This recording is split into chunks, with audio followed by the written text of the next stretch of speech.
प्यारे बच्चों, इस वीडियो में हम संबंध बोधक करेंगे। इस स्लाइड पे आप देख रहे होंगे, ऊपर पक्षी उड़ रहे हैं, नीचे पानी में मछलियां तैर रही हैं और यह साथ चल रहे हैं। ये दोनों पास में हैं और यह दूर खड़ा है। इनका संबंध बोधक से क्या संबंध है, चलो देखते हैं। संबंध बोधक परिभाषा: जो शब्द संज्ञा या सर्वनाम शब्दों के साथ जुड़कर उनका संबंध वाक्य के दूसरे शब्दों के साथ प्रकट करते हैं, उन्हें संबंध बोधक कहते हैं। संबंध बोधक शब्द कौन कौन से हैं?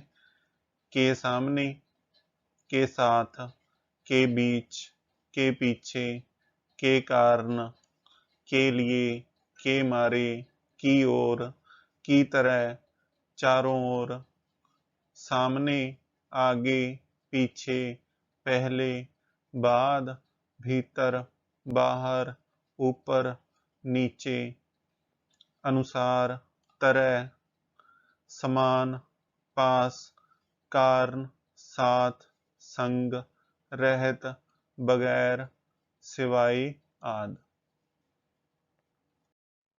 उदाहरण: पहली उदाहरण है, उसके निकट कौन खड़ा है। इसमें जो निकट है वो संबंध बोधक शब्द है। उसके समान कक्षा में कोई मेधावी नहीं है। इस वाक्य में जो समान है वो संबंध बोधक है।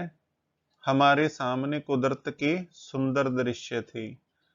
इसमें जो सामने शब्द है वो संबंध बोधक है। डल झील के चारों ओर देवदार के वृक्ष हैं। इसमें जो चारों ओर है वो संबंध बोधक शब्द है। संबंध बोधक का प्रयोग दो प्रकार से होता है, एक विभक्तियों के साथ और दूसरा विभक्तियों के बिना। उदाहरण: स्वतंत्रता सेनानियों ने देश की रक्षा के लिए प्राणों की आहुति दी। हिमाचल की घाटी देवी की तरह लगती है। इन दोनों उदाहरणों में, दोनों वाक्यों में के लिए और की तरह विभक्तियों का प्रयोग हुआ है। इसलिए यह संबंध बोधक का पहला प्रकार है जिसमें वाक्य में विभक्तियां दी गई हैं। ज्ञान बिना मनुष्य जीवन व्यर्थ है। दूसरी उदाहरण है, वह मेरे आगे चल रहा था। इन उदाहरणों में कोई भी विभक्ति चिन्ह का प्रयोग नहीं हुआ, तो यह संबंध बोधक का दूसरा प्रकार है। अर्थ के आधार पर संबंध बोधक अवयवों के भेद। अर्थ के आधार पर संबंध बोधक अवयव के निम्नलिखित 8 भेद माने गए हैं। पहला है कालवाचक, जैसे बाद, पहले, पूर्व, उपरांत आदि। स्थानवाचक, भीतर, बाहर, ऊपर, नीचे, निकट आदि। दिशावाचक, और, निकट, समीप, सामने, तरफ आदि। साधनवाचक, द्वारा, जरिए, निमित्त, सहारे, मार्फत आदि। विरोधवाचक, उल्टे, विपरीत आदि।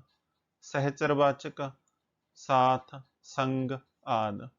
भिन्नतावाचक, अलावा, सिवाय, बिना आदि।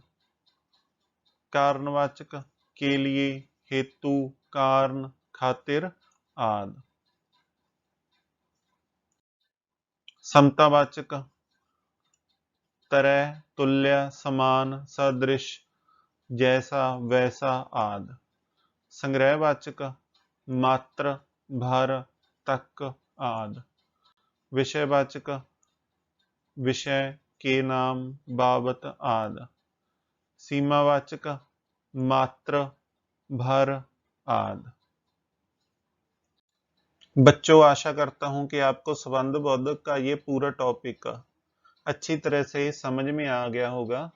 आपको संबंध बोधक की परिभाषा व संबंध बोधक अवयवों के अर्थ के आधार पर भेद सभी अच्छी तरह से समझ में आ गए होंगे। आपने इनको अपनी हिंदी विषय की पक्की कापियों पर सुंदर और साफ लिखाई में लिख लेना है।